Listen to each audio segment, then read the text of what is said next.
आदि पाप ग्रहाणां मध्ये निर्मित काल सर्प संज्ञक दोष निवारण पूर्वक सूर्यादि नवग्रह मंडल अनुकूलता प्रसन्नता सिद्ध्यर्थम तथा च केतु राहु ग्रहण दोष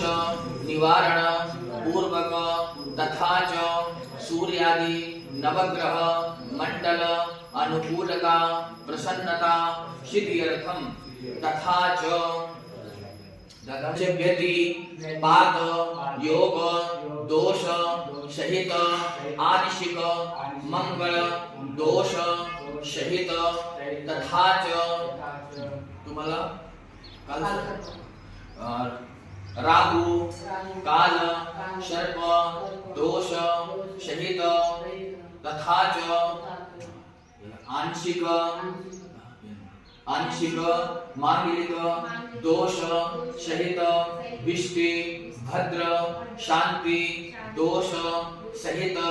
गुरु राहु चांडाल दोष सहित सभी लोग बोले सगळ्यांना म्हणायचे